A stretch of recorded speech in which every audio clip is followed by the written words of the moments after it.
नमस्कार प्यारे बच्चों, आज हम लोग साइंस का टेस्ट नंबर 5 का डिस्कशन स्टार्ट करने जा रहे हैं। और इससे टेस्ट को स्टार्ट करने से पहले, इसके डिस्कशन को स्टार्ट करने से पहले हम आपको एक छोटा सा सूचना देना चाह रहे हैं कि बहुत जल्द हम आप लोग के साथ लाइव क्लास में जुड़ने वाले हैं। और इसका अनाउंसमेंट हमको लगता है कि 1-2 दिन में, कल या परसों में हम आपको कर देंगे। तो चलिए आज का डिस्कशन स्टार्ट करते हैं। और आज का जो पहला क्वेश्चन है, इस पहले क्वेश्चन को देखिए। पहला क्वेश्चन बहुत अच्छा क्वेश्चन है और क्वेश्चन ये है कि निम्न में से कौन सा अंतःस्रावी ग्रंथि नहीं है। देखिए क्वेश्चन को देख लीजिए, निम्न में कौन सा अंतःस्रावी ग्रंथि नहीं है। पहला ऑप्शन दिया हुआ है एड्रिनल, दूसरा दिया हुआ है पिट्यूटरी, तीसरा है लैक्रिमल और चौथा है थायराइड। अब आप बताइए कि इसमें से कौन सा जो ग्लैंड है वो आपका अंतःस्रावी नहीं है। तो सबसे पहले इस सवाल को बनाने के लिए देखो ये जानना होगा कि एक्सोक्राइन ग्लैंड किसको कहा जाता है और एंडोक्राइन ग्लैंड किसको कहा जाता है। तो थोड़ा सा पहले हम लोग एक्सोक्राइन और एंडोक्राइन के बारे में समझ लेते हैं कि एक्सोक्राइन ग्लैंड किसको कहते हैं और एंडोक्राइन ग्लैंड किसको कहते हैं। ठीक है, पहले इस चीज को समझ लेते हैं, उसके बाद हम लोग सवाल बनाते हैं। चलिए देखते हैं। देखिए एक्सोक्राइन, एक्सोक्राइन EX है तो एक्सोक्राइन और EN है तो एंडोक्राइन। ठीक है, EXC कर देते हैं, इसको END कर देते हैं। तो ऊपर में जो हम लिख रहे हैं वो एक्सोक्राइन ग्लैंड के बारे में लिख रहे हैं। देखो ध्यान से सुनना, क्योंकि क्वेश्चन बहुत इंपॉर्टेंट है। सिर्फ क्वेश्चन का आंसर रट लेने से काम नहीं चलेगा, वहां अगर इससे रिलेटेड और भी क्वेश्चन पूछ दिया तो फिर वो भी आपसे बनना चाहिए। तो अंतर क्या है बेसिकली दोनों में देखिएगा। सबसे पहला बात जानिएगा कि इसमें क्या होता है ना कि डक्ट होता है। डक्ट का मतलब होता है, समझिए एक पाइप लाइक की रचना, पाइप प्रकार की जो रचना होती है उसको हम लोग डक्ट कहते हैं। तो एक डक्ट इसमें होता है, एक्सोक्राइन में डक्ट प्रेजेंट होता है। टिक मतलब प्रेजेंट। और जो एंडोक्राइन ग्लैंड होता है उसमें डक्ट लेस होता है, यानी इसमें डक्ट जो है ना वो नहीं होता। अब डक्ट क्या होता है, देखो ग्लैंड कुछ न कुछ पदार्थ का स्रावन करेगा। ध्यान से सुनना, ग्लैंड कुछ न कुछ पदार्थ का स्रावन करेगा और वो पदार्थ का काम जहां है वहां तक पहुंचना है। तो जहां काम होगा उसको कहेंगे टारगेट ऑर्गन। कौन सा ऑर्गन कहेंगे? Target organ. तो टारगेट ऑर्गन तक उस पदार्थ को, ग्लैंड में निर्मित पदार्थ को टारगेट ऑर्गन तक पहुंचाने के लिए जो पाइप चाहिए ना, उस पाइप को हम कहते हैं डक्ट। तो एक्सोक्राइन में डक्ट होता है और एंडोक्राइन में डक्ट नहीं होता है। अब आपसे एग्जाम में क्वेश्चन पूछ दिया कि किसमें पाइप होता है या किसमें डक्ट होता है। डक्ट को मतलब हिंदी में आप कह सकते हैं वाहिका। किसमें वाहिका होता है, किसमें वाहिका नहीं होता है, तो फिर आपको जवाब देना होगा। ये बहुत इंपॉर्टेंट क्वेश्चन हो गया, ध्यान से सुन लो कि एक्सोक्राइन में डक्ट होता है, एंडोक्राइन में डक्ट नहीं होता है। दूसरा इंपॉर्टेंट बात याद रखिए, बहुत बहुत इंपॉर्टेंट बात है कि एक्सोक्राइन ग्लैंड जो भी पदार्थ स्रावित करता है उस पदार्थ को हम लोग कहते हैं एंजाइम। क्या कहते हैं? एंजाइम। एक्सोक्राइन जो पदार्थ स्रावित करेगा उस पदार्थ को एंजाइम कहेंगे। देख लो, ध्यान से सुन लो। और एंडोक्राइन ग्लैंड यानी अंतःस्रावी ग्रंथि जिस पदार्थ का स्रावन करेगा उसको क्या कहेंगे? बोलो, हार्मोन। क्या कहेंगे जी? हार्मोन। तो ये दूसरा इंपॉर्टेंट बात है। अब ये दोनों पॉइंट बहुत इंपॉर्टेंट है। एक्सोक्राइन जो पदार्थ स्रावित करेगा वो एंजाइम कहलाएगा। एंडोक्राइन ग्लैंड, अब क्वेश्चन ऐसे बन गया कि अंतःस्रावी ग्रंथि द्वारा उत्सर्जित पदार्थ को क्या कहा जाता है? तो अंतःस्रावी हार्मोन, एक्सोक्राइन एंजाइम। लास्ट लेकिन बहुत इंपॉर्टेंट बात कि ये अपने एंजाइम को टारगेट ऑर्गन तक पहुंचाता है। एंजाइम को टारगेट ऑर्गन पर डायरेक्ट डालेगा। जहां भी इस एंजाइम का काम है उस अंग तक ये डायरेक्ट पहुंचा देगा, टारगेट ऑर्गन तक। बहुत इंपॉर्टेंट, ध्यान से सुनो, एंजाइम को टारगेट ऑर्गन तक पहुंचाएगा। अब इसमें क्या है ना कि ये हार्मोन को, क्योंकि इसके द्वारा उत्सर्जित पदार्थ को क्या कहते हैं? हार्मोन। तो ये हार्मोन को क्या करता है? ध्यान से देखना, हार्मोन को ब्लड में रिलीज करेगा और ब्लड फिर इसको टारगेट ऑर्गन तक पहुंचाएगा। हार्मोन को ब्लड में रिलीज करेगा और ब्लड इसको टारगेट ऑर्गन तक पहुंचाएगा। तो देख लो, पहला इंपॉर्टेंट बात ये हुआ। एक्सोक्राइन और एंडोक्राइन में अंतर समझना चाहिए। एक्सोक्राइन में डक्ट होता है, एंडोक्राइन में नहीं हो सकता है, नहीं होता है। एक्सोक्राइन में क्या पदार्थ जो मतलब कि ये जो एक्सोक्राइन ग्लैंड जो पदार्थ को स्रावित करेगा उसको एंजाइम कहेंगे। एंडोक्राइन ग्लैंड जो पदार्थ स्रावित करेगा उसको हार्मोन कहेंगे। एक्सोक्राइन एंजाइम को डायरेक्ट टारगेट ऑर्गन तक लाएगा, एंडोक्राइन टारगेट ऑर्गन तक नहीं पहुंचाता है। ये क्या करता है ना कि ब्लड में डाल देता है और ब्लड से वो कैरी होता हुआ ब्लड उसको ढो करके जहां उसको पहुंचाना है वहां पहुंचा देगा। अब आपको कुछ एग्जाम्पल भी याद रखना है एक्सोक्राइन ग्लैंड का एग्जाम्पल। अब देखो यहां पर हम लिख रहे हैं एक्सोक्राइन ग्लैंड का एग्जाम्पल, इस साइड में लिख दे रहे हैं, ध्यान से देख लो, बहुत इंपॉर्टेंट है। कौन कौन सा एग्जाम्पल है? सबसे पहले देखो सैलिवरी ग्लैंड, लार ग्रंथि, ठीक है, आपका एक्सोक्राइन ग्लैंड का एग्जाम्पल है। कौन सा बोले? सैलिवरी। दूसरा आपका स्वेट ग्लैंड, किसका एग्जाम्पल है? इसके बाद आ जाओ और कौन सा है? तीसरा देखो सेबेसियस ग्लैंड, है ना, तैल ग्रंथि जो होता है, ये भी इसका एग्जाम्पल है। इसके बाद आ जाओ मेमरी ग्लैंड, ये भी इसका एग्जाम्पल है। तो ये सब जो है ना डिफरेंट टाइप्स, और क्वेश्चन में देखा होगा ऑप्शन में था लैक्रिमल ग्लैंड, ये भी इसका एग्जाम्पल है। इसके बाद और भी याद कर लो, लैक्रिमल ग्लैंड के बाद एक प्रोस्टेट ग्लैंड होता है, ये भी इसका एग्जाम्पल है। तो ये सब जो है ना गैस्ट्रिक ग्लैंड, ये भी इसका एग्जाम्पल है। तो ये सब डिफरेंट टाइप्स, देखो एक्सोक्राइन ग्लैंड्स का एग्जाम्पल याद रख लो, ये सब एक्सोक्राइन ग्लैंड है। और इस सब में तो सैलिवरी बहुत इंपॉर्टेंट है, sweat, sebaceous, memory, lacrimal, prostate, gastric, ये सब एक्सोक्राइन ग्लैंड के एग्जाम्पल हो गए। एंडोक्राइन ग्लैंड का एग्जाम्पल में देख लो थायराइड ग्लैंड है, एड्रिनल ग्लैंड है, पिट्यूटरी ग्लैंड है। तो ये सब जो ग्लैंड्स हैं ये सब एंडोक्राइनल ग्लैंड का एग्जाम्पल है। बोलो बात क्लियर हो गया? अब यहां पर क्वेश्चन आ जाइए। तो यहां पर क्वेश्चन क्या था हम लोग का? क्वेश्चन ध्यान से देखिए, क्वेश्चन था हम लोग का कि निम्न में कौन सा अंतःस्रावी ग्रंथि नहीं है? देखो एड्रिनल, पिट्यूटरी और थायराइड ये तीनों एंडोक्राइन है, लेकिन पूछ रहा है नहीं है, मतलब बाह्य स्रावी पूछा। तो आंसर कौन सा हो जाएगा? देख लो आंसर कौन सा हो जाएगा? आंसर हो जाएगा लैक्रिमल ग्लैंड। चलो पहला क्वेश्चन तो क्लियर हो गया। हाँ देखो एक दो बात और बता देते हैं, फिर जब क्वेश्चन आ ही गया है इस टाइप का तो एक और क्वेश्चन को हम लोग देख लेते हैं, कुछ और बातों को। इसको आप चाहे तो नोट डाउन कर ले। देखिए जब डिस्कशन करने बैठिए ना तो ऐसा कीजिए आप कि जब आप डिस्कशन करने बैठिए तो उस समय क्या करना है ना कि आपको कॉपी लेकर के बैठना है, ताकि जो महत्वपूर्ण बातें जो हम आपको बता रहे हैं उसको आप अच्छे से नोट डाउन कर सकिए। ध्यान से सुनिएगा, क्योंकि ये जितना बात बता रहे एक क्वेश्चन से बहुत सारा क्वेश्चन आपको करवाएंगे। ये नहीं कि एक क्वेश्चन का उसका सिर्फ आंसर बता दिए, काम चल गया, चलो भाई जल्दी जल्दी फटाफट 20 क्वेश्चन कर दिए और आपका डिस्कशन खत्म। नहीं, जब एक क्वेश्चन तो इससे रिलेटेड एग्जाम में जो भी क्वेश्चन बने वो सारा बनना चाहिए आपसे। हम लोग का इंटेंशन ये है, आपका भी इंटेंशन ये होना चाहिए, रट्टा मार पढ़ाई छोड़ो और एकदम कंसेप्ट के साथ मेरे साथ पढ़ो, तभी मजा आएगा। जब एक क्वेश्चन से कई क्वेश्चन के कंसेप्ट खुलेंगे तब मजा आएगा। अब देखो कुछ और बातें आपको बताते हैं। अब बोलिएगा सर अब क्या बताइएगा? तो क्वेश्चन देखो अभी क्या बता सकते हैं। सबसे पहला बता सकते हैं कि सबसे बड़ा ग्लैंड कौन सा है और सबसे छोटा। देखो इधर हम लिख रहे हैं एक्सोक्राइन, ध्यान देना, इधर लिख रहे हैं एंडोक्राइन। इस शॉर्ट वाला बात सब समझ लो तुम लोग, है ना। अब इसमें कौन किसमें सबसे बड़का कौन और सबसे छोटका कौन? देखो अगर लार्जेस्ट एक्सोक्राइन ग्लैंड पूछ दिया और लार्जेस्ट एंडोक्राइन ग्लैंड पूछ दिया, अगर स्मॉलेस्ट एक्सोक्राइन ग्लैंड पूछ दिया और स्मॉलेस्ट एंडोक्राइन ग्लैंड पूछ दिया तो जवाब क्या देगा? देखो एक्सोक्राइन, अभी मत बोलना कि सर खाली अंग्रेजी बोलते हैं, हिंदी में बोल रहे हैं। देखो सबसे बड़का बाह्य, सबसे बड़का अंतःस्रावी, सबसे छोटका बाह्य, सबसे छोटका अंतःस्रावी। अब नाम लिखते हैं, अब तुम लोग सोचो कि क्या क्या लिखने वाले हैं, है ना, और देखो कि सही लिख रहे हैं कि नहीं, तुम्हारा बात सही हो रहा है कि नहीं, इस चीज को देख लो। चलो क्या है? लार्जेस्ट जो होगा वो होगा तुम्हारा लीवर। क्या बोले? लीवर। और स्मॉलेस्ट बोला ना, स्मॉलेस्ट तो बहुत लोगों को पता भी नहीं होगा, इसको लिख दे रहे हैं इसीलिए बहुत इंपॉर्टेंट है, और यह है गॉबलेट सेल। सबसे छोटा एक्सोक्राइन गॉबलेट सेल, सबसे बड़का एक्सोक्राइन लीवर। हो गया, बहुत इंपॉर्टेंट हो गया ना। अब दूसरा आ जाओ, बोलो तो एंडोक्राइन का सोच लिया होगा। अब हम लिख रहे हैं, देखो मिलाओ, थायराइड सबसे बड़ा वाला, कौन सा बोले? थायराइड। और सबसे छोटा बोला ना पेनियल ग्लैंड। कौन सा ग्लैंड? पेनियल। पेनियल ग्लैंड जो होता है ब्रेन में होता है, थायराइड ग्लैंड गला में होता है। चलिए हो गया बात खत्म।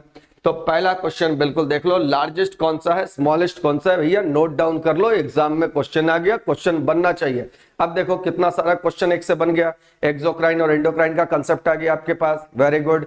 दूसरा, एक्सोक्राइन एंडोक्राइन में लार्जेस्ट स्मॉलेस्ट कौन सा होगा, ये भी पता आपको चल गया। और ये भी पता चल गया कि कौन कौन एक्सोक्राइन ग्लैंड है ना, बहुत सारा ग्लैंड का एग्जांपल एग्जाम में यार इससे ज्यादा नहीं आना है, कभी सैलिवरी दे देता है, कभी मेमोरी दे देता है ना, कभी लैक्राइमल दे देता है, कभी स्वेट ग्लैंड दे देता है। इतना से तो क्वेश्चन बनना है, क्वेश्चन आप बना लीजिएगा। और अब आते हैं हम लोग क्वेश्चन नंबर, देखो इसको इंपॉर्टेंट है, नोट डाउन कर लेना है ना, वीडियो को पॉज करके। या अब आ जाते हैं हम लोग क्वेश्चन नंबर 2 पर। अब देखो क्वेश्चन नंबर हम लोग का 2 क्या कहता है, इसको ध्यान से देखिए। कहता है पूर्ण आंतरिक परावर्तन होने के लिए आपतन कोण का मान कितना होना चाहिए। अब पूर्ण आंतरिक परावर्तन होने के लिए आपतन कोण का मान कितना होना चाहिए, ऑप्शन 45, 60, 99, क्रांतिक कोण से अधिक। तो सबसे पहले क्वेश्चन कौन बनाएगा जिसको पूर्ण आंतरिक परावर्तन का कंसेप्ट क्लियर होगा। अब बताओ पूर्ण आंतरिक परावर्तन का कंसेप्ट क्या है। देखिए पूर्ण आंतरिक परावर्तन का कंसेप्ट ये है कि पूर्ण आंतरिक परावर्तन होने के लिए 2 कंडीशन होना चाहिए। देख लो बाबू दम बहुत ध्यान से, बचवा लोग तुम लोग माने कि खाली रट्टा मार वाला पढ़ाई पढ़ता है, हम रट्टा उट्टा मार वाला पढ़ाई नहीं बताएंगे, हम दम कंसेप्ट वाला बात बताएंगे। और बता रहे हैं बहुत जल्दी लाइव आएंगे, तो लाइव जुड़ना और दम मतलब कि जितना ज्यादा से ज्यादा हो सके ना हमसे फायदा उठाना उठा लो, क्योंकि अब एग्जाम आने वाला है और ये क्वेश्चन जितना एग्जाम में आए आपसे सब बनना ही बनना चाहिए, तभी जब तुमको बनेगा तुमसे सारा क्वेश्चन ना, तभी हम लोग को मजा भी आएगा। अब कह रहे पूर्ण आंतरिक परावर्तन होने के लिए आपतन कोण का मान कितना होना चाहिए। तो बताओ पूर्ण आंतरिक परावर्तन के लिए 2 कंडीशन होना चाहिए। कौन कौन सा कंडीशन, यहां किनारे में लिख रहे हैं, देखो पहला कंडीशन ये है कि प्रकाश को जो है ना, देख लो पहला कंडीशन ये है कि प्रकाश को सघन माध्यम से विरल माध्यम में जाना चाहिए। नंबर 1, कभी भी विरल से सघन में पूर्ण आंतरिक परावर्तन नहीं होगा, याद रखना। कभी भी सघन से विरल ही जाएगा तो भी ही होगा, विरल से सघन में तो कभी होने नहीं है। अब ये मत कहना विरल किसको कहते हैं, जिसका अपवर्तनांक कम है भैया विरल, और जिसका ज्यादा है उसको सघन। यही तो सघन विरल का कंसेप्ट है, जिसका अपवर्तनांक कम है विरल, ज्यादा है सघन। प्रकाश को सघन से विरल जाना है, कंडीशन नंबर 1। और दूसरा नंबर होना चाहिए कि आपतन कोण का मान, ध्यान से देखना, आपतन कोण का मान क्रांतिक कोण से अधिक होना चाहिए। आपतन कोण का मान क्रांतिक कोण से अधिक होना चाहिए। ये आई लिखा हुआ है, थोड़ा डांसिंग आई लिख दिए थे, है ना। तो आपतन कोण का मान क्रांतिक कोण से ज्यादा होगा तभी होगा। आई पूर्ण आंतरिक परावर्तन में होता क्या है, देख लो पूर्ण आंतरिक परावर्तन में होता यह है कि प्रकाश, जैसे कि मान लो कि ये तुम्हारा मान लो सघन माध्यम है ना, इसको हम कह दें सघन, और ये तुम्हारा मान लो विरल माध्यम है। तो होता क्या है कि माध्यम बदलने पर प्रकाश मुड़ती है ना, तो ये घटना अपवर्तन कहलाता है। यहां पर हम अविलंब बना दिए, जाना चाहिए था इसको सीधा, लेकिन माध्यम बदलने से मुड़ गया और अपवर्तन हो गया, तो ये तो हो गया अपवर्तन। देखो ये हो गया अपवर्तन। लेकिन कभी कभी अगर प्रकाश का जो आपतन कोण है ये क्रांतिक कोण से ज्यादा हो जाता है ना, तो प्रकाश फिर इसी माध्यम में लौट जाता है। इसी को कहते हैं पूर्ण आंतरिक परावर्तन। क्या होता है, जब आपतन कोण का मान क्रांतिक कोण से ज्यादा हो जाए, ध्यान से सुन लेना, जब आपतन कोण का मान क्रांतिक कोण से ज्यादा हो जाए तो प्रकाश दूसरे माध्यम में नहीं निकल पाती है, और जिस माध्यम में जा रही थी उसी माध्यम में लौट गया। देखो दूसरा माध्यम में निकल जाता तो क्या होता, अपवर्तन, वापस उसी में लौट आया तो क्या हो गया, परावर्तन। और ये वैल्यू तो कोई नहीं निकाल सकता है, कब तक, जब तक कि आपको माध्यम का अपवर्तनांक न दिया हो, माध्यम का अपवर्तनांक नहीं दिया हो। इसीलिए यहां पर डायरेक्ट आंसर होगा जाएगा कि क्रांतिक कोण से अधिक, क्योंकि ये तो कंडीशन है। हाँ एक और बात जो बहुत जरूरी है याद रखना, अगर क्वेश्चन में पूछ दिया मान लो सबसे ज्यादा अपवर्तनांक किसका होता है, तो हीरा का, और याद रखना जिसका अपवर्तनांक सबसे ज्यादा है ना उसी का क्रांतिक कोण सबसे कम होगा। जिस माध्यम का अपवर्तनांक सबसे ज्यादा होगा उसका क्रांतिक कोण का मान सबसे कम होगा। और चलिए आंसर हो गया क्रांतिक कोण से अधिक, गड़बड़ाना मत। चलो नेक्स्ट आ जाओ। अगला जो हम लोग का क्वेश्चन है वो क्वेश्चन भी देख लेते हैं। क्वेश्चन नंबर आ जाइए 3, है ना। क्वेश्चन नंबर 3 क्या कहता है बालक, देखो तो, ये सब जो है ना कहीं तुमको जनरली सही एक्सप्लेनेशन नहीं मिलेगा, और मिलेगा भी तो तुमको लगेगा कि अधूरा अधूरा टाइप का एक्सप्लेनेशन है, और फिर उससे नया क्वेश्चन बनाना जाओगे तो नहीं बनेगा। नया क्वेश्चन कैसे बनेगा, इसी टाइप का और भी क्वेश्चन आएगा तो कैसे बनेगा, इसके लिए तुमको ये डिस्कशन बहुत ध्यान से देखना होगा। और क्वेश्चन नंबर 3 को तो बहुत ध्यान से देखो, क्योंकि एक बार ये कंसेप्ट बना लो और उसके बाद इस पर आधारित कितना भी सवाल हो ना, कैसा भी सवाल हो, देखो बाल भी कटा लिए हैं, तो कैसा भी सवाल होगा तो बना लेगा। अब देखो ये क्वेश्चन क्या है कि सोडियम कार्बोनेट है, कैसा लवण। अब देखो कोई ऑप्शन में दुर्बल दिया, अम्लीय, भास्मिक, उदासीन, प्रबल अम्लीय। अब बच्चा का दिमाग अब इस टाइप का क्वेश्चन आता है ना तो देखता है दो गो अम्लीय है ना, तो इसी दोनों में कोई वो आंसर होगा, ऐसा कोई जरूरी नहीं है। देखो एग्जामिनर का दिमाग पढ़ना हम लोग के बस का चीज नहीं है, तो हम लोग के पास जो बस का चीज है वो है कंसेप्ट डेवलप करना। जब तक कंसेप्ट नहीं होगा तब तक सवाल नहीं बनेगा। तो अब देखो सोडियम कार्बोनेट वाला कंसेप्ट कैसे, तो पहले बात समझ लो। देखो हम जो बात बोल रहे हैं ना उसको ध्यान से समझना, क्या बात समझाना चाह रहे हैं ध्यान से समझ लोगे। थोड़ा कलर का रंग चेंज कर लेते हैं, अच्छा रेड ले लेते हैं ना, रेड थोड़ा सा अच्छा लगता है। अब देखो क्या लिखना हम चाहते हैं कि जब एसिड, ध्यान से देखना, ए से एसिड जब बेस से रिएक्ट करता है ना तो बनाता है सॉल्ट और वाटर।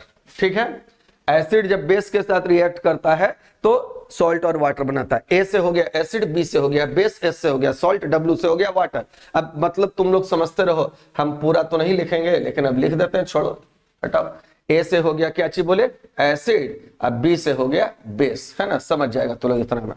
अब देखो सॉल्ट कैसा बनेगा, एसिडिक बनेगा, बेसिक बनेगा, न्यूट्रल बनेगा, वो डिपेंड करेगा कि जो रिएक्शन हो रहा है ना एसिड और बेस का वो किस नेचर का है। ध्यान से सुनना, एसिड और बेस का रिएक्शन किस नेचर का है इसके आधार पे आप निकाल सकते हो। अब देखो कैसे निकालेंगे, ध्यान से सुन लेना मेरा बात को, है ना। बार बार बोलते हैं ध्यान से सुन लो, ध्यान से सुनो, फिर भी तू लोग ध्यान से सुनता नहीं है, बस रट्टा मारने के कंसेप्ट में रहता है, रट्टा मारो रट्टा मारो। अरे रट्टा तो मारेगा लेकिन अगला क्वेश्चन जब उसी टाइप का आएगा तो फिर कैसे बनाओगे, ये भी तो सोचो। यहां पर हम लोग को क्वेश्चन बनाने सीखना है, हम इस क्वेश्चन का आंसर बताने के लिए नहीं आए हैं, क्वेश्चन से और भी क्वेश्चन कैसे बनेगा इस चीज के लिए हम आए हैं। अब देखो सबसे पहला देखो, अगर एसिड स्ट्रॉन्ग है, स्ट्रॉन्ग, STRONG स्ट्रॉन्ग, और बेस भी स्ट्रॉन्ग है, दोनों स्ट्रॉन्ग है, तो सॉल्ट जो बनेगा वो बनेगा न्यूट्रल। याद रखना, स्ट्रॉन्ग एसिड स्ट्रॉन्ग बेस से सॉल्ट न्यूट्रल बनेगा। उसी प्रकार अगर वीक एसिड होगा, देखो ये सब कंसेप्ट, वीक एसिड अगर वीक बेस के साथ प्रतिक्रिया करके सॉल्ट बनाएगा तो सॉल्ट फिर बनेगा कैसा बनेगा, न्यूट्रल। देखो बहुत इंपॉर्टेंट पॉइंट है। और बताते हैं अगर एसिड स्ट्रॉन्ग हो भैया, और देख लो एसिड अगर स्ट्रॉन्ग हो और बेस अगर वीक हो तो सॉल्ट बनता है। देखो अब दोनों में लड़ा दो, बरियार एसिड कम, स्ट्रॉन्ग एसिड, कमजोर बेस, जीता कौन, बरियार वाला, और सॉल्ट बना एसिडिक, सॉल्ट बना एसिडिक, सॉल्ट बना एसिडिक। और लास्ट आजा बहुआ आजा, एसिड है वीक और बेस है स्ट्रॉन्ग, तो सॉल्ट बनेगा कौन सा, तुम लोग तो जवाब दे देगा और ये बन जाएगा बेसिक। और जो ये समझ गया बेसिक कंसेप्ट वो अब कैसा भी सवाल बनाएगा। अभी हम एक दो को तुमको बताते हैं, एग्जांपल देते हैं, चलो ठीक है फटाफट से, ये बात तो समझ में आ गया सबको। अब देख लो एसिड बेस से सॉल्ट वाटर बनेगा, स्ट्रॉन्ग स्ट्रॉन्ग रहेगा, न्यूट्रल वीक वीक रहेगा, न्यूट्रल स्ट्रॉन्ग और वीक रहेगा, एसिड स्ट्रॉन्ग है तो सॉल्ट एसिडिक, और बेस स्ट्रॉन्ग है तो सॉल्ट बेसिक। मजा आ गया कंसेप्ट में तो लाइक कर देना। और अब आ जाओ इस पर हम आते हैं क्वेश्चन। हाँ क्वेश्चन क्या था थोड़ा सा देखो, तो क्वेश्चन था Na2CO3 कहां लिखे हैं, तो अब तो नगला पेज लेना पड़ेगा, देखो लिख लो इसको, है ना, वीडियो रोक करके लिखो या स्क्रीनशॉट लो, जो लेना है। अब तो हम इसको हटाएंगे और फिर नया कंसेप्ट बताएंगे। अब देखो क्या था ना, सोडियम कार्बोनेट था, Na2CO3 सोडियम कार्बोनेट। ये कैसे बना होगा सोचो तो, इसमें दो चीज, एक Na वाला चीज और एक CO3 वाला चीज। तो इसमें रहा होगा सोडियम हाइड्रोक्साइड और साथ में रहा होगा कार्बोनिक एसिड, और इसके चलते बना होगा क्या चीज, फटाक से बोलो, सोडियम कार्बोनेट Na2CO3, और साथ में बना होगा क्या चीज जी, बना होगा H2O। रिएक्शन बैलेंस करना है, फटाफट से कर ले, देख दो गो Na है, मार दो यहाँ पे दो, हो गया 2 और क्या है CO3, ठीक है। अब हाइड्रोजन को भी चलिए चेक कर लेते हैं, 2 गो ऑक्सीजन हो रहा है, यहाँ 3 1 4 तो 4 तो यहाँ 2। अब देखो रिएक्शन बैलेंस हो गया, देखो तो फटाक से Na2 NO2 अच्छा अरे देखो ये तो रिएक्शन और बैलेंस आप करना हम लोग सीख रहे हैं ना।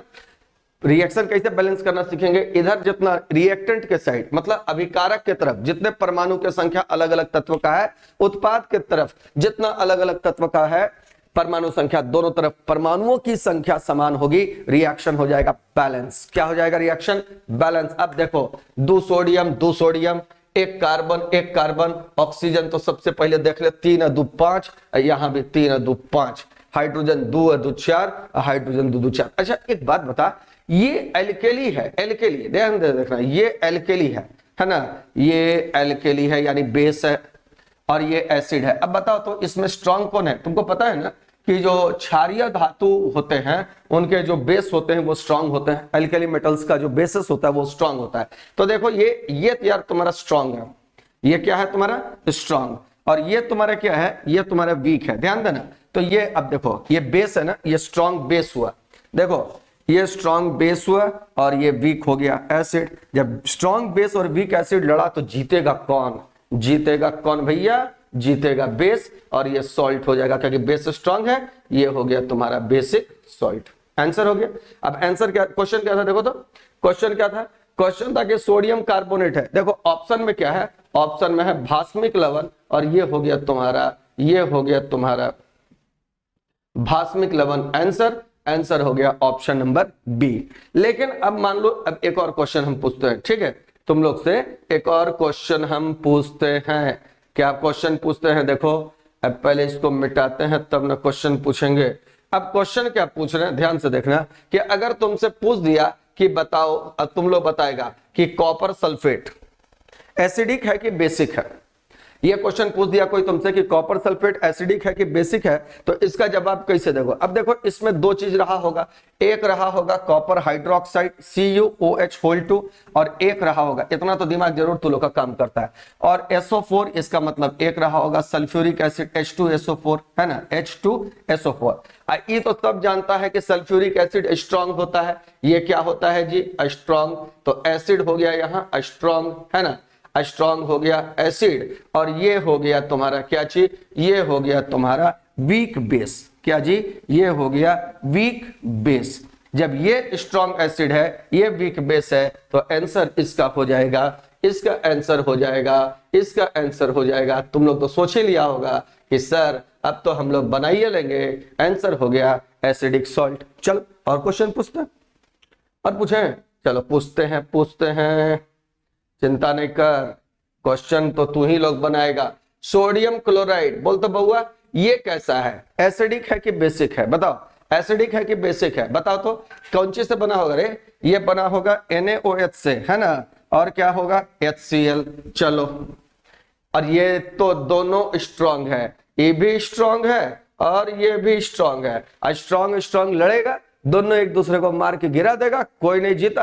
आंसर हो गया, आंसर हो गया, आंसर हो गया। इतना देर में तो सोच ही लिया होगा, जितना देर में सर बोल रहे हैं आंसर हो गया, आंसर हो गया, उतना देर में हमारे बचवा लोग आंसर सोच लिया। आंसर हो गया न्यूट्रल सॉल्ट, और कंसेप्ट भी यहां पर हो गया आपका क्लियर कि लड़ाना है, फाइटम फाइटी खेलना है, जब बरियार रहेगा जीतेगा, दोनों बरियार रहेगा कोई नहीं जीतेगा, दोनों कमजोर रहेगा कोई नहीं जीतेगा। सवाल आ जाते हैं सवाल नंबर 4 पे।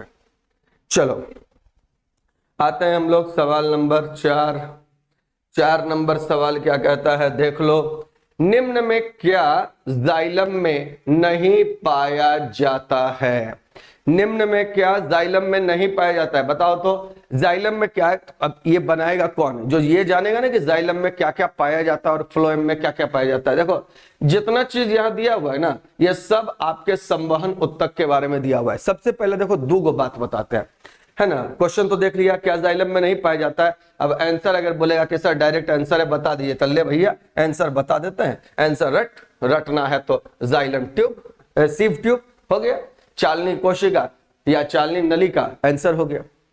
लेकिन यार आंसर नहीं, अब इससे अगला बार अगर कोई दूसरा ऑप्शन दे दिया तो क्या करोगे, तो ये पता होना चाहिए कि जाइलम में क्या क्या होता है, फ्लोएम में क्या क्या होता है, ये है क्या।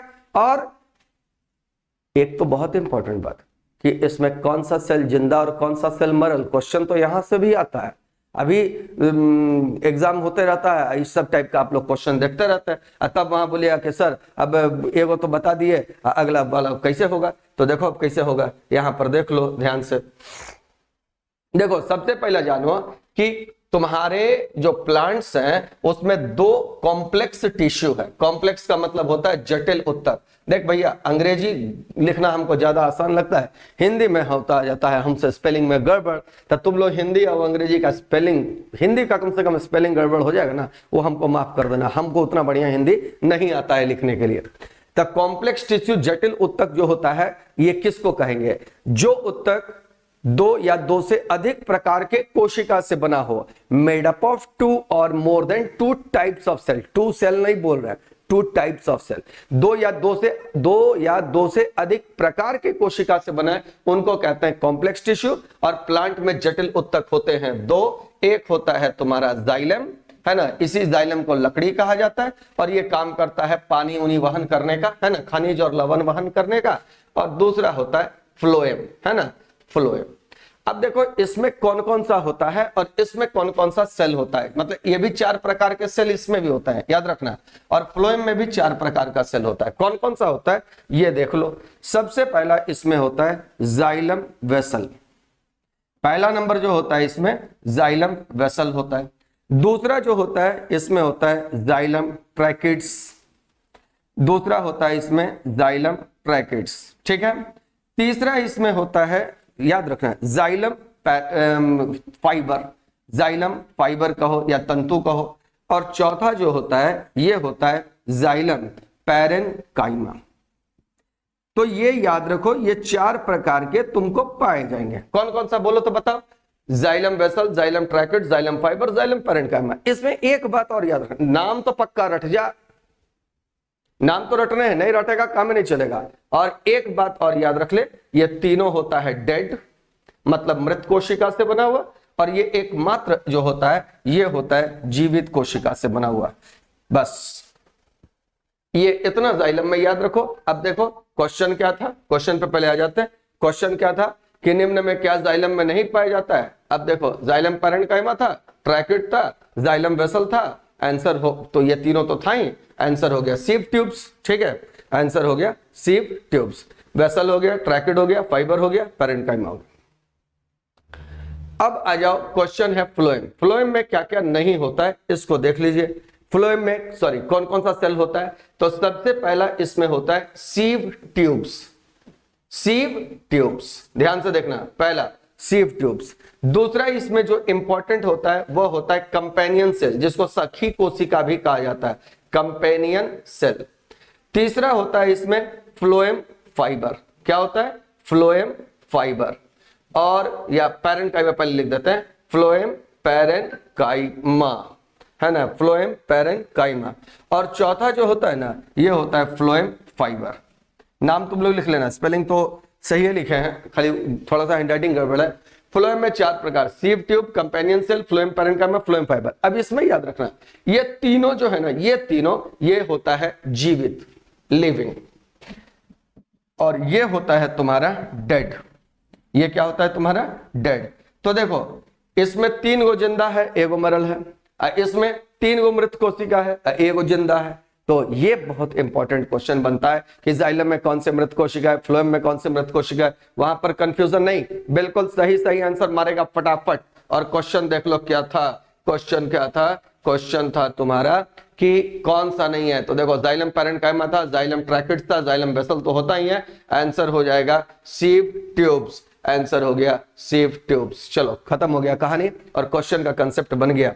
अब आ जाइए अगला क्वेश्चन, क्वेश्चन नंबर 5 देखिए। अब जो है क्वेश्चन नंबर 5, 1 ग्राम भार में कितने डाइन होते हैं ये पूछ रहा है। क्वेश्चन तो आसान है लेकिन ऑप्शन के चलते ये क्या हो गया ना, थोड़ा सा टफ हो गया। अब इसको कैसे बनाएंगे इस चीज को आप देखिए। 1 ग्राम भार में कितना डाइन होता है? तो सबसे पहले देखिएगा कि 1 केजी वेट बराबर होता है 9.8 न्यूटन, ये तो सबको मालूम है। और अगर 1 केजी को हम लिखना चाहें तो इसको 1000 ग्राम लिख सकते हैं, तो 1000 ग्राम वेट बराबर कितना लिखेंगे 9.8 न्यूटन। ये तो सब लोग कर लेगा। अब 1 ग्राम वेट करना है ना, तो 1 ग्राम वेट अगर करते हैं, ध्यान दोगे तो ये हो जाएगा 9.8। अब 1000 ग्राम वेट इतना, तो 1 ग्राम वेट कितना, इसको 1000 से ऐसे कर दो भागा, और ये न्यूटन। और ये तो सबको मालूम है, ये तो हमको बताने का जरूरत ही नहीं है कि 1 न्यूटन बराबर 10 का पावर 5 डाइन होता है ना। डाइन कौन वाला डाइन तो समझ रहा होगा, गांव वाला डाइन तो नहीं है बोल रहे होंगे, है ना। डाइनो एगो वैज्ञानिक का नाम था, ये सब मत सोचना।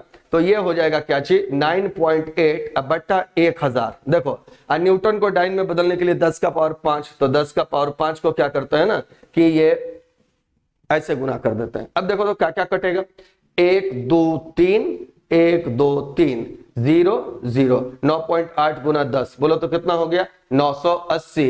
और 980 नहीं है तो 981 है। आंसर हो गया ऑप्शन नंबर सी। देख लो, जहां दिक्कत हो वहां बोलो, कमेंट जरूर करना है जहां दिक्कत होता है। 1 केजी वेट 9.8 न्यूटन, 1 केजी को 1000 ग्राम वेट बराबर 9.8 न्यूटन। 1 ग्राम वेट बराबर हो जाएगा 1000 बराबर 9.8, तो 1 ग्राम बराबर 1000 से भागा दे दिए, और 1000 से भागा देने के बाद क्योंकि न्यूटन को डाइन में बदलना था इसलिए 1 लाख से गुना कर दिए। सिंपल सा तो बात है। अब आते हैं, है ना, क्वेश्चन नंबर नेक्स्ट पे। क्वेश्चन नंबर है नेक्स्ट, और अगला क्वेश्चन देखते हैं कि क्वेश्चन नंबर 6 क्या कहता है कि संपर्क विधि में प्रयोग किया जाने वाला उत्प्रेरक है। देखो ये भी अच्छा क्वेश्चन है क्योंकि सबको याद रहना चाहिए। देखो 3 गो विधि हम बता देते हैं, उसमें कौन कौन सा उत्प्रेरक यूज होगा ये देख लेना, क्योंकि ये अक्सर क्वेश्चन आता है और फिर आप लोग गड़बड़ कर देते हैं। हम बता दे रहे हैं, देखो सबसे पहला तुम याद रख लो संपर्क विधि में कौन सा उत्प्रेरक होता है, संपर्क विधि नंबर 1। और संपर्क विधि देखो एक क्वेश्चन तो यहां और बनेगा, संपर्क विधि का प्रयोग किसके लिए होता है, तो याद रखना संपर्क विधि का प्रयोग H2SO4 के निर्माण के लिए होता है। पहला तो एक क्वेश्चन देखो यहां पर ये भी मस्त बन गया कि अगर पूछ दिया क्वेश्चन में एग्जाम में, अब कोई सिर्फ आंसर याद कर ले तो नहीं ना, 1-2 पॉइंट और भी याद होना चाहिए कि संपर्क विधि किसके लिए यूज होता है, तो H2SO4 के निर्माण के लिए। हाँ, एक और विधि होता है उसको भी याद रखना, वो भी जरूरी होता है, और वो होता है लेड कक्ष विधि। और ये जो लेड कक्ष विधि होता है ना, ध्यान से सुनना क्योंकि ये सब बहुत इंपॉर्टेंट क्वेश्चन है, ये सब एकदम कहो ना इसको हॉट क्वेश्चन। तो ये H2SO4 के निर्माण के लिए ये भी यूज होता है। अब इनमें क्या क्या कैटलिस्ट यूज होता है ये ध्यान दो। संपर्क विधि जो होता है इसमें कैटलिस्ट यूज होता है बहुआ V2O5। पहले प्लेटिनम यूज होता था लेकिन आजकल V2O5 यूज होता है, ठीक है। और अगर ऑप्शन में ये V2O5 नहीं आए ना तो प्लेटिनम भी आंसर मार सकते हो, कहीं दिक्कत नहीं है। पहले यार प्लेटिनम यूज होता था, अब प्लेटिनम यूज नहीं होता है, अब V2O5 यूज होता है। प्लेटिनम तो इसे भी जानता है कि बहुत महंगा धातु है, सोना के से भी महंगा है, तो उसका ज्यादा यूज नहीं करता है लोग महंगा होने के कारण। तो V2O5 वेनेडियम पेंटाऑक्साइड, ठीक है। और लेड कक्ष विधि ये भी देखो, पहले तो दोनों याद रखना कि दोनों किसके निर्माण का विधि है, क्योंकि एग्जाम में बार बार पूछता है आप लोग से। तो संपर्क विधि H2SO4 का, लेड कक्ष विधि H2SO4 का। और इसमें अगर उत्प्रेरक पूछ देना तो इसमें भी उत्प्रेरक जो होगा वो होगा, इसमें जो उत्प्रेरक होगा वो होगा NO, नाइट्रिक ऑक्साइड। बहुत इंपॉर्टेंट, बहुत बहुत इंपॉर्टेंट, जब रट्टा मार ले बउआ, ये सब तो रट्टा मारने वाला ही है, लेकिन ये भी याद रखना H2SO4 का निर्माण का कौन कौन विधि है। और तीसर का जो खूब पूछता है वो भी पूछता है, अच्छा उसको इंग्लिश में लिख देते हैं, ओस्टवाल्ड विधि। अब एग्जाम में ये पूछ दिया ना कि ओस्टवाल्ड विधि किसके निर्माण के लिए प्रयोग होता है, तो याद कर लेना कि सर बता दिए थे, है ना, किसके निर्माण के लिए, HNO3 के निर्माण के लिए। अब देखो ये कितना क्वेश्चन बना दिया तुम लोग का। और इसमें अगर पूछे कि उत्प्रेरक क्या है, तो इसमें जो उत्प्रेरक यूज होता है ये तो दम याद रख ले, प्लेटिनम। तो देखो कितना क्वेश्चन। अब हैबर विधि में किसका यूज होता है, इस आप लोग को मालूम है, हैबर विधि वाला हमने बताते हैं, बोल दो तो कौन सा, मॉलिब्डेनम मिश्रित लोहा। कौन सा बोलो, मॉलिब्डेनम मिश्रित लोहा। दम ये सब बिल्कुल याद रहना चाहिए, बिल्कुल भूलना नहीं है। और अगर मेरा डिस्कशन पसंद आ रहा है तो फिर लाइक भी करना है, शेयर भी करना है। और पूछ रहे क्वेश्चन संपर्क विधि में प्रयोग किया जाने वाला उत्प्रेरक, और आंसर भी बताना है, और अच्छा से एग्जाम का तैयारी आप लोग को करना है, क्योंकि इस बार रिजल्ट आप ही का होना है। चलिए नेक्स्ट आ जाइए, क्वेश्चन नंबर आ जाओ 6 के बाद क्वेश्चन नंबर 7। क्वेश्चन नंबर 7 देखते हैं, बोलता है निम्न में किसे सर्वाधिक ऊर्जा की आवश्यकता होती है। अब बोलेगा कि सर इसमें आप क्या डिस्कशन कराइएगा, आंसर बता दीजिए काम चल जाएगा। नहीं यार, 1-2 बात तो जरूर बताएंगे, इतना आसानी से तुम लोग को हम नहीं छोड़ेंगे।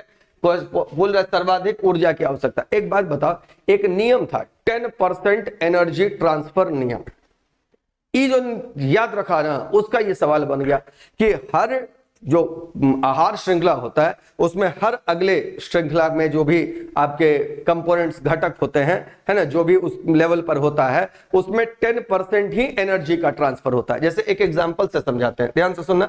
एग्जांपल तो इसका बहुत मस्त है ना। जैसे मान लो एक है घास और दूसरा है बकरी, और बकरी का दुश्मन शेर, है ना। अब ये एक आहार श्रृंखला बना, बहुत सिंपल में बता रहे हैं, घास बकरी शेर। अब बोल रहा था ना इकोलॉजी का क्वेश्चन डाले देखो।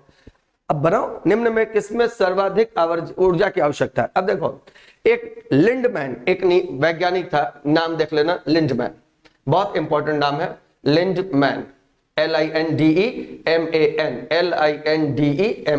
लिंडमैन। ये एक नियम दिया था, इस नियम को कहते हैं 10% एनर्जी ट्रांसफर रूल, 10% ऊर्जा स्थानांतरण नियम, 10% एनर्जी ट्रांसफर रूल। और बोला था कि आहार श्रृंखला में एक से दूसरे में केवल 10% ऊर्जा ही ट्रांसफर होगा। इसका मतलब क्या हुआ कि अगर शेर के पास सपोज कर लो कि कुछ 10 जूल एनर्जी है, मान लो ऐसा, तो इससे नीचे वाला जो लेवल था, यानी इससे पहले वाला लेवल, उसमें तो 10 गुना ज्यादा रहा होगा, तो ये कितना 100 जूल, और घास में उससे 10 गुना ज्यादा, तो 1000 जूल। अब यहां से शुरू करो, घास में एनर्जी सबसे ज्यादा 1000, अगला जो आहार श्रृंखला में सदस्य था उसको 10% जाएगा, तो बकरी में 100, अब बकरी का 10% शेर में, तो बताओ कि सबसे ज्यादा एनर्जी किसमें हुआ, घास में, और घास क्या होता है, प्राथमिक उत्पादक। आंसर हो गया। पूछा क्वेश्चन क्या कि निम्न में किसे सर्वाधिक ऊर्जा की आवश्यकता है, ये तो क्लियर हो गया कि सर्वाधिक ऊर्जा चाहिए उत्पादक को, क्या कि उत्पादक के पास जितना एनर्जी आएगा उतना ही अगला का 10% पे जाएगा आहार श्रृंखला का, और उसके बाद उसमें जो अगला आएगा उसमें 10%, उसमें जो अगला आएगा उसका 10%। तो ये होता है सर्वाधिक ऊर्जा की आवश्यकता प्राथमिक उत्पादक में। देखो एक बात बताते हैं कि आहार श्रृंखला में जो डिफरेंट उसके कंपोनेंट्स या घटक होते हैं, या डिफरेंट जो उसका स्टेज होता है, उसको हम लोग पिरामिड से दिखाते हैं। किससे? पिरामिड से। किससे? पिरामिड तो सब लोग समझता होगा ना, इस सब तरह का रचना को हम लोग पिरामिड कहते हैं।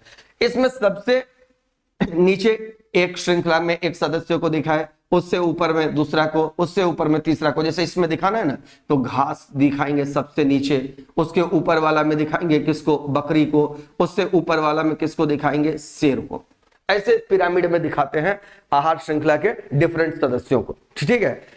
जैसे होता है ना, प्राथमिक उत्पादक होता है, उसके बाद तुम्हारा, उसके बाद उपभोक्ता होता है, तो उसमें प्राथमिक उपभोक्ता, द्वितीयक उपभोक्ता, ऐसे बढ़ते चल जाता है। इसमें एक बड़ा जबरदस्त क्वेश्चन बनता है, वो तुम नोट डाउन कर लो, बहुत इंपॉर्टेंट है, बहुत इंपॉर्टेंट। क्या है जी कि पूछता है कि कौन सा, मैंने कहेंगे इकोसिस्टम में, कौन सा इकोसिस्टम मतलब परितंत्र, हाँ, परितंत्र में कौन सा पिरामिड कभी उल्टा नहीं होता है। वेरी इंपॉर्टेंट क्वेश्चन, दम जम कर लाइक ठोको। ये क्वेश्चन का आंसर दो कि पिरामिड में कौन सा, माने परितंत्र में कौन सा पिरामिड कभी उल्टा नहीं हो सकता है। पिरामिड में कौन सा, परितंत्र में कौन सा पिरामिड कभी उल्टा नहीं हो सकता है। आंसर देना, याद रखना दम, ऊर्जा का पिरामिड कभी उल्टा नहीं होता है।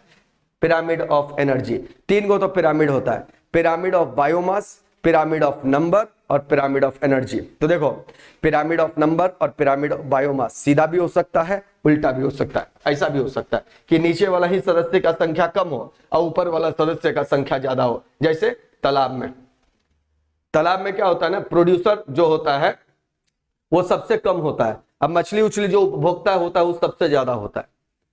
तो पिरामिड ऑफ नंबर पॉन्ड मतलब तालाब में, पिरामिड ऑफ नंबर तालाब में उल्टा होता है। लेकिन पिरामिड ऑफ एनर्जी एक ऐसा पिरामिड है जो कभी उल्टा नहीं होता है। और ये आंसर, चलो ये देखो, ये वाला याद कर लेना, बहुत इंपॉर्टेंट क्वेश्चन है कि कौन सा पिरामिड कभी परितंत्र में उल्टा नहीं हो सकता है, ऊर्जा का पिरामिड। चलो बात खत्म। नेक्स्ट आइए, अगला जो क्वेश्चन है हम लोग का वो है क्या कि प्रघाती तरंगें उत्पन्न होती हैं वायुयान के उड़ने से, भूकंप आने से, बिजली चमकने से, समुद्र में मोटर बोट की ध्वनि की गति से तेज चलने पर। देखो प्रघाती जो तरंग होता है ना, इसको कहते हैं हम लोग शॉक वेव। क्या कहते हैं जी? इसको कहते हैं शॉक वेव। और ये शॉक वेव अंग्रेजी में इसको कहा जाता है ना, प्रघाती तरंग का इंग्लिश में। याद रखना ये जो होता है ना, पहला बात याद रखना, उच्च दाब वाला, यही तो सबसे इंपॉर्टेंट है, उच्च दाब वाला शंकु आकार का तरंग है, तो इसको कहेंगे शंक्वाकार तरंग। ये बहुत इंपॉर्टेंट बात है। पूछेगा कि प्रघाती तरंग का शेप कैसा होता है, तो बोलना शंक्वाकार। अब प्रेशर इसका क्या होता है, तो very high pressure. Shock wave उच्च दाब का प्रघाती तरंग है, और ये बनता कब है, जब वायुयान का मैक्स संख्या 1 से ज्यादा होता है। बहुत इंपॉर्टेंट है, जब वायुयान के उड़ने से सिर्फ नहीं, वायुयान तब जब उड़े और उसकी चाल ध्वनि के चाल से ज्यादा होता है, तो मैक्स संख्या 1 से अधिक होता है, और वायुयान की चाल पराध्वनिक कहलाती है। तो जब पराध्वनिक या अति पराध्वनिक विमान आकाश में उड़ते हैं ना, तो वो एयर को बहुत ज्यादा डिस्टर्ब करता है, जिसके कारण जब पराध्वनिक या अति पराध्वनिक विमान आकाश में उड़ते हैं, तो वो हवा को बहुत ज्यादा डिस्टर्ब करते हैं, जिसके कारण हवा में एक उच्च दाब का शंकु आकार का प्रघाती तरंग उत्पन्न होता है। और ये जब किसी इमारत से टकराता है ना ये तरंग, तो वो इमारत को, टावर को तोड़ देता है। और जब टूटता है तो टकराता है तो बहुत कसकर धड़ाम से आवाज आता है, और इस धड़ाम वाला आवाज, धमाका वाला आवाज को कहा जाता है ध्वनि धमाका। तो पूछ दिया कि प्रघाती तरंगों से क्या उत्पन्न होता है, किस प्रकार का धमाका, तो ध्वनि धमाका। प्रघाती तरंग कब पैदा होगा, तो बोलोगे क्या, प्रघाती तरंग कब पैदा होगा, जब पराध्वनिक या अति पराध्वनिक विमान आकाश में कम ऊंचाई पर उड़ते हैं। और इससे नुकसान क्या होता है, इससे नुकसान होता है कि बिल्डिंग विल्डिंग गिर जाता है। इसीलिए याद रखना, जितना भी प्रघाती तरंग होता है ना, वो सबको आकाश में बहुत ऊंचाई पर उड़ाया जाता है। जितना भी मैंने पराध्वनिक और अति पराध्वनिक विमान होता है, सबको आकाश में बहुत ऊंचाई पर उड़ाया जाता है। आंसर हो जाएगा वायुयान के उड़ने से। अब क्या पूछा कि भूकंप आने से कौन सा तरंग होगा, है ना, तो याद रखना, भूकंप आने से जो तरंग उत्पन्न होता है, इसको कहते हैं इंफ्रासोनिक। क्या बोलेंगे, इंफ्रासोनिक, यानी अवश्रव्य तरंग। अभी तो पटना में भूकंप आया था, एक दिन लाइव स्ट्रीमिंग करवा रहे थे अपना वीडियो का, तो लड़का लोग बोल रहा था सर भूकंप आया, भूकंप आया, डरना उतना नहीं है, भूकंप आएगा तो क्या हो जाएगा, इंफ्रासोनिक, है ना। तो इंफ्रासोनिक जो होता है ये उत्पन्न होता है कब, जब भूकंप आता है तो। और समुद्र में मोटर बोट के ध्वनि की गति से तेज चलने पर इसमें जो तरंग उत्पन्न होता है ना, उस तरंग को हम लोग कहते हैं बो तरंग। कौन सा, बो। याद रखना, समुद्र में मोटर बोट के ध्वनि की गति से अगर कोई तरंग चले, तो वहां पर जो तरंग होता है बो तरंग। प्रघाती तरंग कब उत्पन्न होता है, जब पराध्वनिक विमान या अति पराध्वनिक विमान आकाश में बहुत हवा में तेजी से उड़ता है, और ये विमान बहुत कम ऊंचाई पर उड़ रहे हैं, तभी हम लोग को शॉक वेव का अनुभव होता है। बहुत ऊपर उड़ता है तब फिर क्या होता है ना, धीरे धीरे डिस्टेंस के साथ उसका एनर्जी, उसकी ऊर्जा तेजी से घटने लगती है। चलो, तो बहुत अच्छा बात हो गया, 2-3 पॉइंट सीख लिए। प्रघाती तरंग का अंग्रेजी में नाम शॉक वेव। कैसा तरंग है, उच्च दाब वाला शंकु आकार का तरंग है, ठीक है। और ये अगर इमारत से टकराता है तो बहुत कस के धमाका करता है, जिसको ध्वनि धमाका कहते हैं। और इसलिए ये प्रघाती तरंग जो होता है कब पैदा होगा, जब पराध्वनिक विमान या अति पराध्वनिक विमान आकाश में उड़ेगा। और इससे बचने के लिए क्या करते हैं, उसको बहुत तेजी से उड़ाते हैं, क्योंकि फिर डिस्टेंस के साथ उसकी एनर्जी कम होती है। भूकंप आने से कौन सा तरंग होगा, इंफ्रासोनिक। समुद्र में मोटर के ध्वनि की गति से तेज चलने पर कौन सा तरंग होगा, तो इसको कहते हैं बो तरंग। चलो, अब आ जाओ अगला क्वेश्चन। क्वेश्चन नंबर आ जाइए, क्वेश्चन नंबर जो है वो आप आ जाओ, क्वेश्चन नंबर 11। देखो ये 11, अच्छा, क्वेश्चन नंबर 11 कहता है 111 ग्राम कैल्शियम क्लोराइड में आयतनों नहीं होगा, है ना, थोड़ा सा क्वेश्चन को सुधार लो। ये क्या होगा, ये हो जाएगा आयनों की संख्या। क्वेश्चन को सुधार लेना होगा, है ना, आयतनों नहीं होगा, ये आयनों की संख्या होगा, ठीक है। तो देखो 111 ग्राम कैल्शियम क्लोराइड में आयन का संख्या कैसे निकालेगा। तो सबसे पहले देखो कि अगर एक कैल्शियम क्लोराइड, है ना, अगर एक कैल्शियम क्लोराइड का अणु अगर में कितने आयन होते हैं, तो देखो इस टूटेगा तो Ca2+ में टूटेगा, और साथ में टूटेगा कैसे भैया, 2 क्लोराइड आयन में, 2Cl-। तो टोटल आयन कितना हुआ, देखो एगो कैल्शियम का आयन, 2 क्लोरीन का आयन। तो क्या हुआ कि एक अणु से 3 आयन बना। एक अणु कैल्शियम क्लोराइड से कितना अणु बना, एक कैल्शियम का, दो क्लोरीन का, कितना अणु बना, 3। अब पूछ रहा है कि 111 ग्राम से कितना बनेगा, तो पहले देखो 111 ग्राम में, अब ऑप्शन है मोल में, तो 111 ग्राम को हम लोग मोल में बदल लेते हैं, बदलना तो आसान है। बताओ तो कैल्शियम क्लोराइड का अनुभार कितना होगा। कैल्शियम क्लोराइड का अगर अनुभार देखो तो देखो कैल्शियम का 40, इतना तो याद ही रखना पड़ेगा, और क्लोरीन का 2 गुने 35.5, 71, 71 और 40 बोलो कितने हो गए, 111।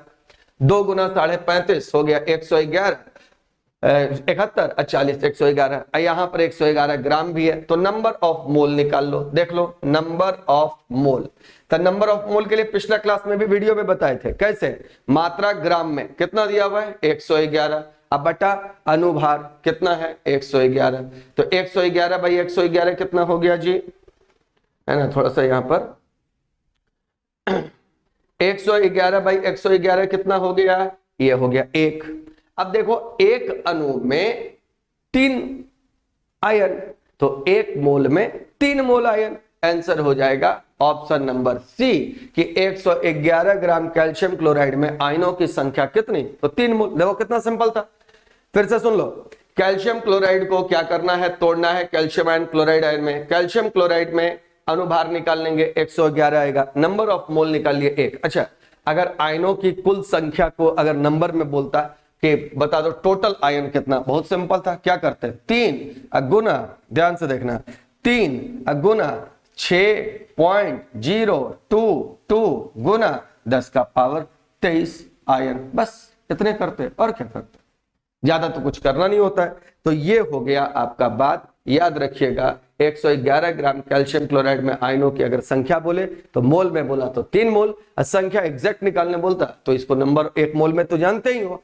6.022 गुना 10 का पावर 23 होता है। चलो अब आते हैं अगला क्वेश्चन पे। क्वेश्चन नंबर है हम लोग का कौन सा, 10। पौधों के नामकरण के विज्ञान को क्या कहा जाता है। देखो पौधों का नामकरण का विज्ञान ए दिया हुआ है टेक्सोलॉजी, बी दिया हुआ है टेक्सोनॉमी। देखो पौधों के वर्गीकरण उनके रचना या उत्पत्ति के आधार पर किया जाता है।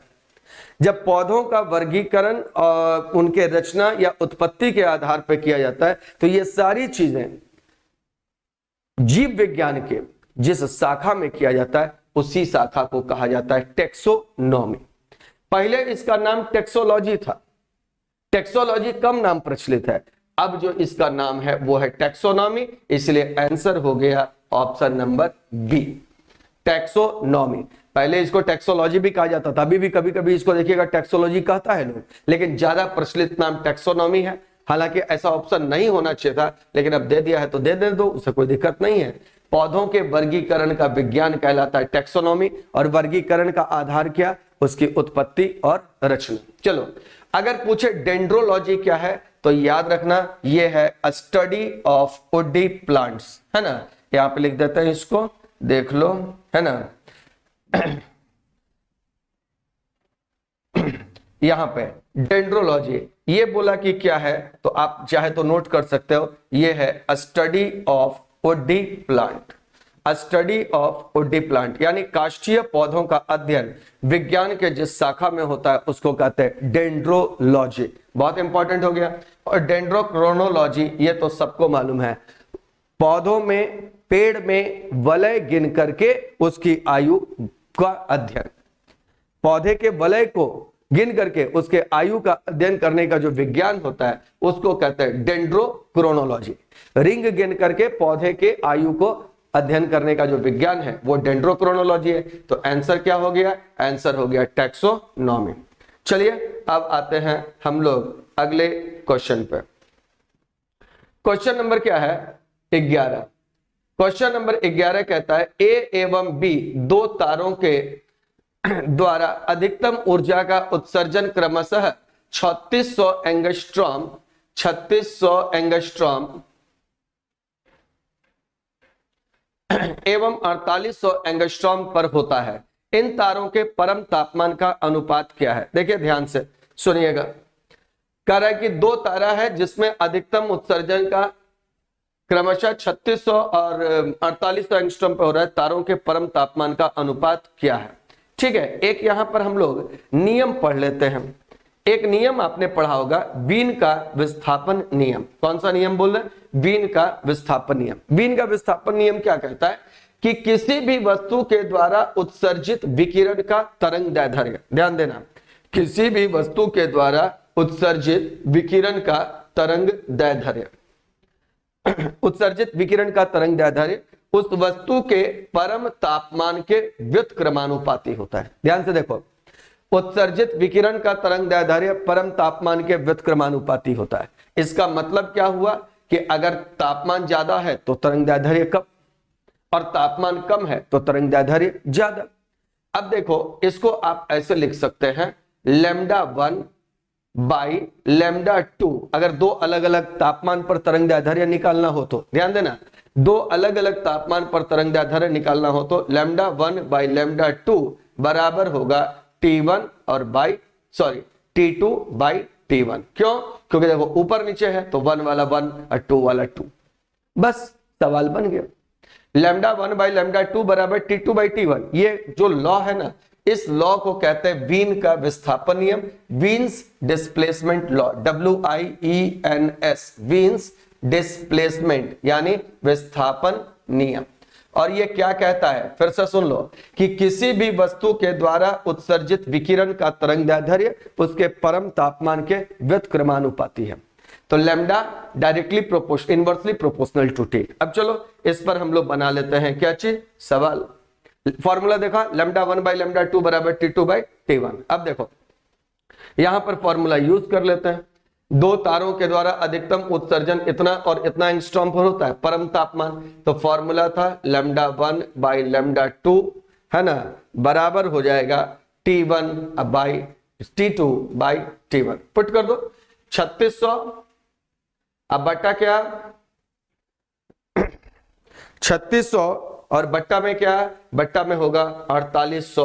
अब बराबर तापमान देख लो T1 T2 बाई T1।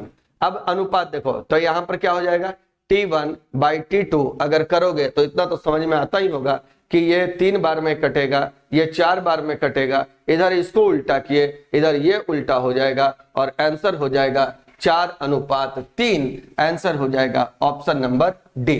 कौन सा हो जाएगा, ऑप्शन नंबर डी। बोलो, तो λ1 बाई λ2 बराबर T2 बाई T1, ये कौन सा नियम हुआ, ये हुआ वीन का विस्थापन नियम। चलिए अगला क्वेश्चन हम लोग देखते हैं।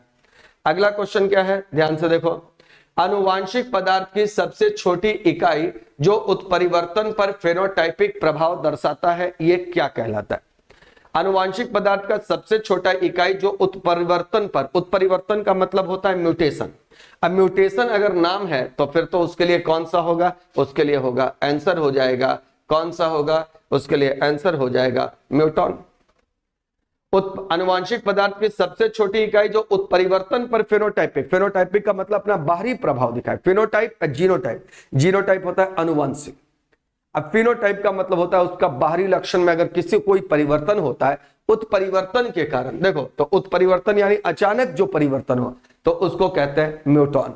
अब बाकी का ही मतलब समझ लो, जीन क्या होता है, तो ये मालूम है सबको कि जीन क्या होता है, ये होता है सेगमेंट ऑफ डीएनए, डीएनए का एक छोटा सा अंश या डीएनए का अंश जो किसी लक्षण को दर्शाता हो, डीएनए का अंश जो किसी जीव के लक्षण को बताता हो, उसके बारे में जानकारी देता हो, उसको कहते हैं जीन। न्यूक्लिक एसिड क्या होता है, ये तो अनुवांशिक पदार्थ है, आइदर डीएनए होता है या आरएनए होता है, तो न्यूक्लिक एसिड तो अनुवांशिक पदार्थ है। इसमें एक नाम है देखो रिकॉन। रिकॉन क्या होता है कि रिकॉन किसी भी जीन का वह सबसे छोटा टुकड़ा है, बात समझना, किसी भी जीन का वह सबसे छोटा टुकड़ा जिसमें रिकॉम्बिनेशन यानी कि गुणों के स्थानांतरण करने की क्षमता होती है, जिसमें ट्रांसफर हो सकता है। रिकॉम्बिनेशन का मतलब एक नया तरह का कॉम्बिनेशन बन सकता है, उसको रेकॉन कहा जाता है। ध्यान से सुनना, जीन का वह सबसे छोटा टुकड़ा जिसमें रिकॉम्बिनेशन पॉसिबल है, स्मॉलेस्ट सेगमेंट ऑफ जीन जिसमें रिकॉम्बिनेशन पॉसिबल है, रिकॉम्बिनेशन संभव है कैरेक्टर का, उसको कहा जाता है रेकॉन। तो ये हो गया म्यूटॉन, जीन, रेकॉन और न्यूक्लिक एसिड के बारे में। अगला आ जाइए, अगला क्वेश्चन है हम लोग का 13 नंबर। निम्न में से किस पदार्थ के वैद्युत अपघटन से H2O2 प्राप्त होता है? देखो H2O2 का वैद्युत अपघटन जल से करोगे तो जानते हो ऑक्सीजन और हाइड्रोजन मिलेगा, उसका वैद्युत अपघटन करोगे। हाइड्रोक्लोरिक अम्ल करोगे H+Cl- मिलेगा, और इनमें से तो कोई नहीं। अच्छा, जल का वैद्युत अपघटन करेंगे तो H+OH- माने हाइड्रोजन और ऑक्सीजन मिल जाएगा। इसका करेंगे H+Cl- मिलेगा। सल्फ्यूरिक अम्ल का जब वैद्युत अपघटन कराया जाता है, ध्यान से सुनना, तो क्या होगा?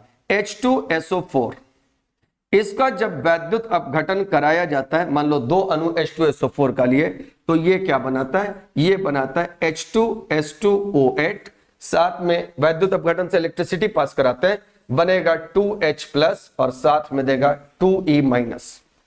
अब बात समझ लो, H2SO2O8 + 2H+ 2E-, ये वैद्युत अपघटन से मिला। अब ये H2S2O8 जो होता है, ये H2S2O8 ये दो अणु पानी से रिएक्ट करता है ना, और जब पानी से रिएक्ट करेगा तो ये बनाता है तुम्हारा दो मॉलिक्यूल H2S2O4 का, और साथ में देता है H2SO4 का, सॉरी H2SO4 का, और साथ में देगा तुम्हारा क्या चीज? साथ में देगा तुम्हारा हाइड्रोजन परऑक्साइड यानी H2O2। रिएक्शन एक बार देख लो, 2 2 4 2 6, 4 2 6, ठीक है, 4 दूना 8 और 2 10, और यहां पर भी 2 और 8 10। तो देखो हाइड्रोजन परऑक्साइड किससे बन गया? सल्फ्यूरिक अम्ल से बन गया। पूछ रहा है निम्न में से किस पदार्थ के वैद्युत अपघटन से H2O2, देखो जल का वैद्युत अपघटन कराएंगे, क्या मिलेगा? हाइड्रोजन और ऑक्सीजन। हाइड्रोक्लोरिक अम्ल का क्या करेंगे? तो मिलेगा हाइड्रोजन और क्लोरीन। और अगर सल्फ्यूरिक अम्ल का करा रहे हैं तो क्या हो रहा है? देख लो, मिल रहा है हाइड्रोजन परऑक्साइड। और क्वेश्चन है बहुत बहुत इंपॉर्टेंट। पसंद आ गया? लाइक जरूर मारिएगा। और अगला क्वेश्चन आ जाइए, क्वेश्चन नंबर है, देखिए नेक्स्ट।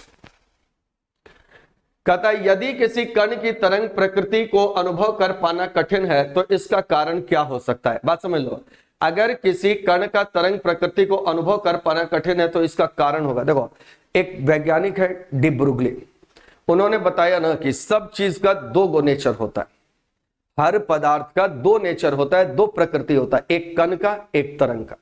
ध्यान से सुनना, कौन वैज्ञानिक था? वैज्ञानिक का नाम था डी ब्रुगली। डी ब्रुगली बताया कि दुनिया में जितने भी पदार्थ हैं सबकी दो प्रकृति होती है, एक कण का एक तरंग का। अगर कण छोटा है, अगर वस्तु छोटा है, कोई भी पदार्थ अगर छोटा है तो उसमें तरंग प्रवृत्ति हावी होगा और कण का प्रकृति कम होगा। और अगर कोई वस्तु बड़े आकार का है तो उसमें कण वाला प्रकृति ज्यादा होगा। याद रखना, साइज पे डिपेंड करेगा।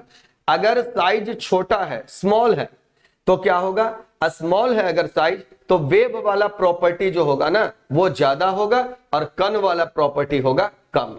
और अगर पदार्थ का साइज बड़ा है तो वेव वाला कम होगा, कण वाला ज्यादा होगा। इसी पे तो क्वेश्चन बन जाएगा कि हर पदार्थ का दो प्रकृति है, तब ना फॉर्मूला दिया था, याद करो तो, लैम्डा बराबर H/P, P संवेग कण प्रकृति के लिए और लैम्डा तरंग दैर्ध्य प्रकृति के लिए। तो कह रहा है अनुभव कर पाना कठिन है, मतलब तरंग प्रकृति कम है। तो कम कब होता है? देखो तो कम तब होता है ना जब वस्तु का क्या होता है, तरंग कम है कब? जब वस्तु का आकार बड़ा होता है। आंसर होगा ऑप्शन नंबर बी, बृहत आकार। चलिए अब आते हैं अगला क्वेश्चन पे। क्वेश्चन नंबर नेक्स्ट देखिए, लाल तप्त नली से इथाइन को प्रवाहित करने पर क्या प्राप्त होगा? देखो लाल तप्त इथाइन, इथाइन का मतलब एसिटिलीन हो गया, और एसिटिलीन को प्रवाहित करने पर क्या बनेगा? आंसर होगा ऑप्शन नंबर सी यानी बेंजीन। आंसर होगा ऑप्शन नंबर सी, बेंजीन। देखो ये जो रिएक्शन है ना, इस रिएक्शन को कहते हैं पॉलीमराइजेशन रिएक्शन, यानी बहुलीकरण की प्रक्रिया। कैसे होती है? देखो एसिटिलीन तो जानता है ना, CH ट्रिपल बॉन्ड CH होता है, इसके 3 अणु लिए जाते हैं और इनको गर्म किया जाता है लोहा या तांबा का बना ट्यूब में। कोई भी ट्यूब ले लो, लोहा का भी ले सकते हो, तांबा का भी ले सकते हो, और इसको गर्म किया जाता है लगभग 817 केल्विन पर। जब गर्म करोगे तो ये क्या होता है ना कि बना देता है तुम्हारा बेंजीन।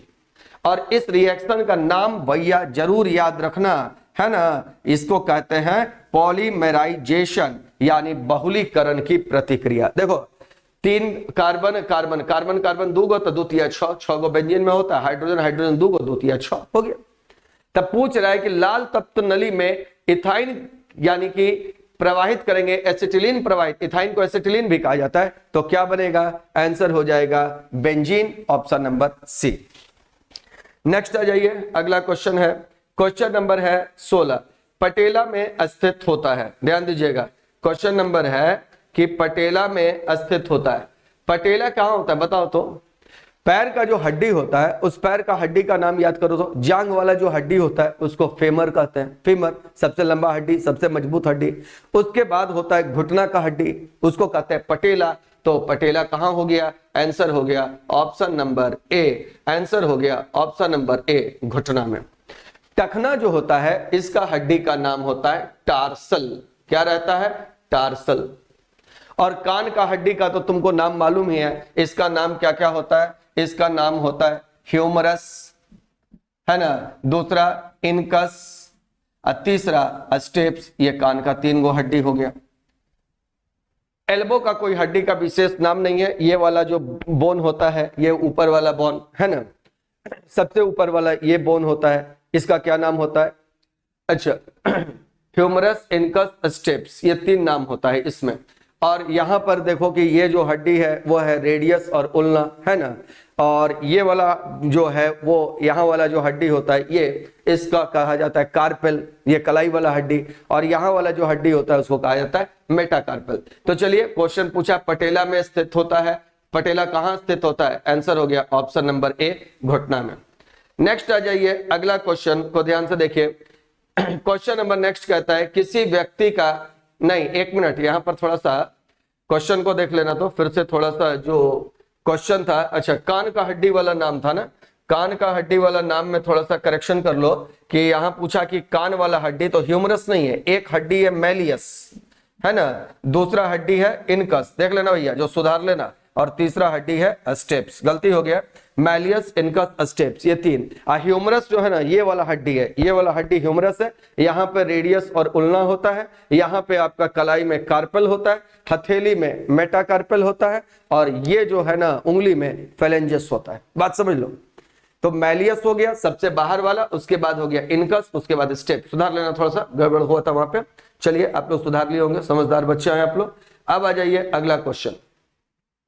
क्वेश्चन क्या है कि क्वेश्चन नंबर है आपका, देखना, क्वेश्चन नंबर है आपका 17, किसी व्यक्ति का भार पृथ्वी तक किसी अन्य ग्रह पर क्रमशः 150 न्यूटन और 25 न्यूटन है।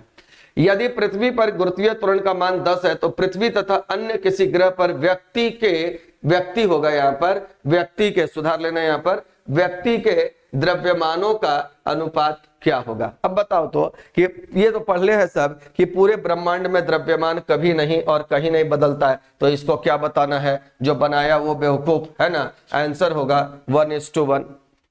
सिंपल है। पूछ रहा है किसका अनुपात? जी, द्रव्यमान। द्रव्यमान क्या किसी व्यक्ति का पूरे ब्रह्मांड में कभी बदल सकता है क्या? नहीं।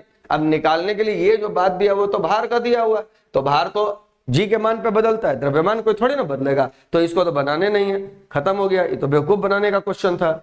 क्वेश्चन नंबर आया 18, निम्न में से कौन सा ल्यूकोप्लास्ट नहीं है? देखो अभी भी क्वेश्चन सिंपल है। ल्यूकोप्लास्ट, प्लांट में जो प्लास्टिड होता है, प्लास्टिड ये 3 प्रकार का होता है। प्लास्टिड क्या है? दोहरा झिल्ली से घिरा हुआ एक कोशिकांग होता है। बात समझ लो, दोहरा झिल्ली से। अगर वो हरा रंग का होता है तो उसको कहते हैं क्लोरोप्लास्ट, जो पत्ती में पाया जाता है। हरा रंग का हुआ तो क्लोरोप्लास्ट, और अगर वह रंगहीन हुआ, लाल पीला ये सब रंग का हुआ, तो उसको कहेंगे क्रोमोप्लास्ट। ये पुष्प में पाया जाएगा, फूल फल उस सब में पाया जाएगा क्रोमोप्लास्ट। और अगर वो किसी रंग का नहीं हुआ, मतलब रंगहीन हुआ, तो इसको कहते हैं ल्यूकोप्लास्ट। और ये जड़ उड़ में भोजन का संचय करता है। तो 3 रंग का, हरा वाला हुआ तो क्लोरोप्लास्ट, रंगीन हुआ तो क्रोमोप्लास्ट, और बिना रंग का ल्यूकोप्लास्ट। क्लोरोप्लास्ट पाया जाएगा पत्ती में, क्रोमोप्लास्ट पुष्प में, ल्यूकोप्लास्ट जो होगा कहां पाएगा बोलो तो? जड़ों में भोजन संचय करेगा। चलिए अगला क्वेश्चन देख लीजिए। क्वेश्चन नंबर नेक्स्ट है, 5 ओम प्रतिरोध के तार को 4 बराबर भागों में काटकर समानांतर क्रम में संयोजित किए, समतुल्य प्रतिरोध क्या होगा? देखो तो, 4 बराबर भाग में जब आप बांट दिए, मान लो एक प्रतिरोध है और इसको आप 4 बराबर भाग में बांट दिए, तो मालूम है ना कि प्रतिरोध जो होता है वो लंबाई के समानुपाती होता है। तो 4 बराबर भाग में तो लंबाई 1/4 हो गया ना, तो सबका हो जाएगा 5/4। कितना हो गया? 5/4, सबका 5/4, 5/4। अब समानांतर में करना है तो कर दो समानांतर में, दिक्कत क्या है? समानांतर में 1/r इक्विवेलेंट बराबर क्या होगा? 1/5/4 प्लस 1/5/4 प्लस 1/5/4 प्लस 1/5/4। अब फॉर्मूला क्या? तो सबको मालूम है, ये सब छोटा छोटा बात तो आपको थोड़ी ना है। 1/r1 plus 1/r2 plus 1/r3 plus 1/r4, ये फॉर्मूला करके सॉल्व कर देना। देखो 4 बार 4 को जोड़ोगे 16 आ जाएगा, समतुल्य प्रतिरोध हो जाएगा क्या जी? 5/16, और आंसर हो जाएगा ऑप्शन नंबर बी। लास्ट आ जाओ, मानव द्वारा निर्मित प्रथम मिश्र धातु कौन है? मानव द्वारा निर्मित प्रथम मिश्र धातु, अच्छा पहले बताओ, मानव द्वारा प्रयोग पहला धातु कौन सा था? तांबा। और पहला मिश्र धातु है कांसा, और कांसा मिश्रण किसका किसका है? सबको मालूम है, कॉपर और टिन का।